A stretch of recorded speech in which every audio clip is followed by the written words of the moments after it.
Hi, welcome to another edition of Inside Winnipeg Politics. I'm Kevin Klein, joined by two Winnipeg Sun columnists, Jeff Currier and Royce Koop, who is also a professor of political science at the University of Manitoba. And I want to start this episode off with our favorite topic, the boy wonder, who never seems to hear what's going on around him. And that's kind of a superpower to be able to block out all the nonsense that seems to be going on around you.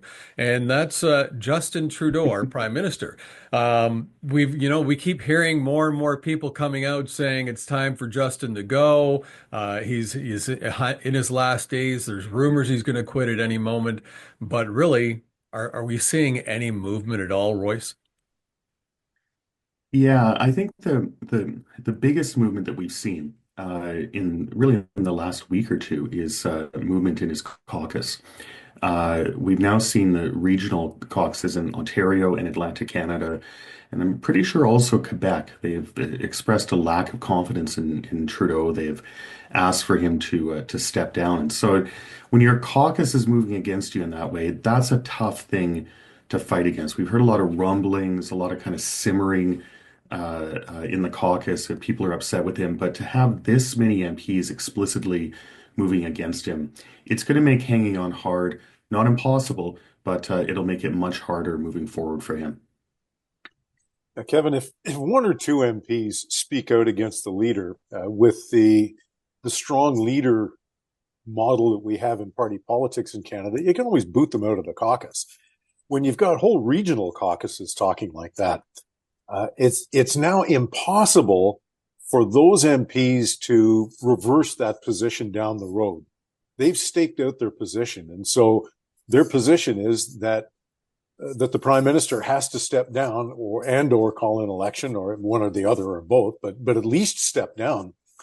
And for some reason or other, he seems, at least on the surface, to be completely oblivious to these calls.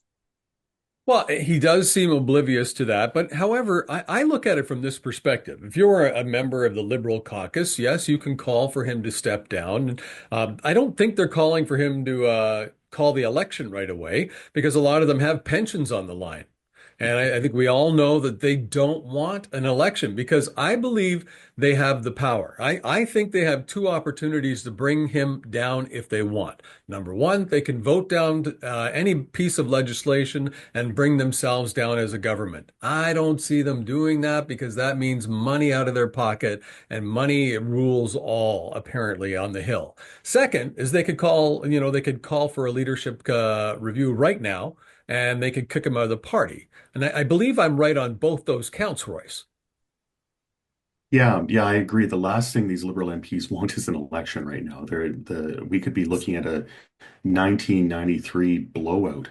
The Liberal Party could be wiped off the map if they went to an election with the poll numbers the way they are right now. And we even saw this yesterday. Yesterday, the Liberal MP Ben Carr from here in Winnipeg put out a letter saying that he no longer supported Trudeau as leader. But to when he was going to explain why that was the case, it wasn't that, it's bad for Canadians, we're not helping Canadians enough. It was that he was afraid he was going to be defeated by the Conservative candidate in his seat, which is a kind of a jaw-dropping thing.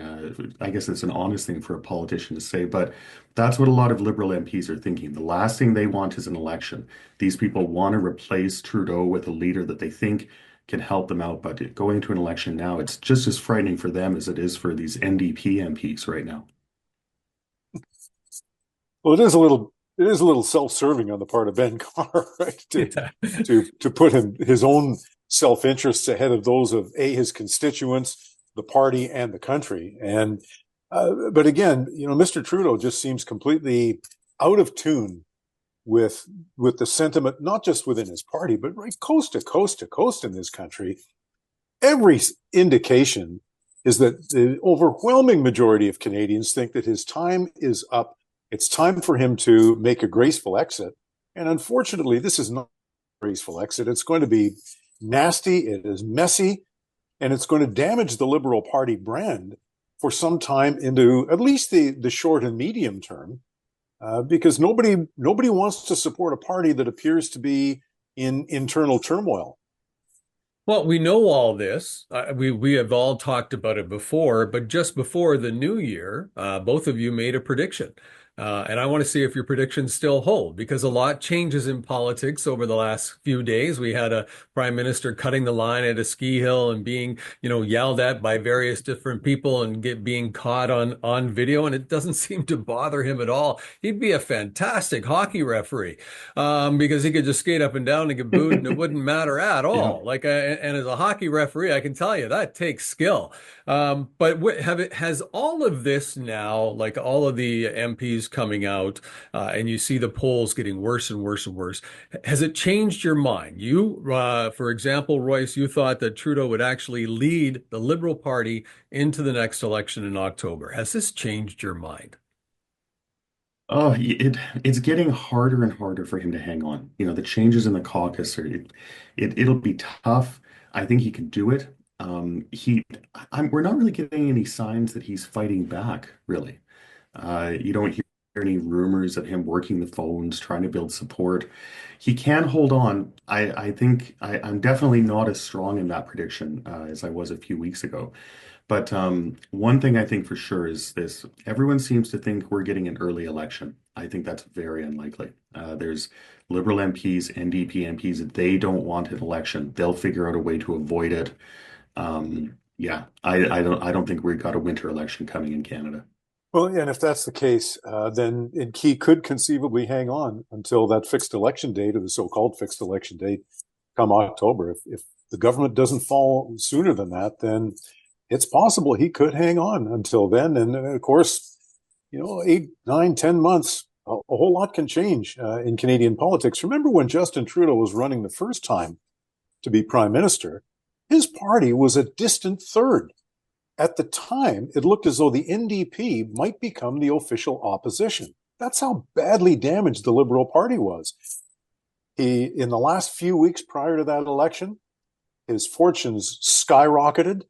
He became, moved in, took over government, and has been there for 9 years. And so a whole lot of things can change in 8, 9, 10 months in Canadian politics. Well, I hope you're both wrong. I really do. I think you both make a lot of sense, but I do hope you're both wrong. I want to pretend that Justin Trudeau will do the right thing for Canadians. I think the country is very divided. They're very upset with him. There's not a lot of hope in the country right now. We're going to be facing all kinds of American tariffs, quite possibly, and challenges on the international stage. We're going to be the president of the G7 this year. I don't see him being the person to lead that right now. I'll be quite honest, because of things that have happened in the past. So I hope you're both wrong, but I'm launching Trudeau Watch officially.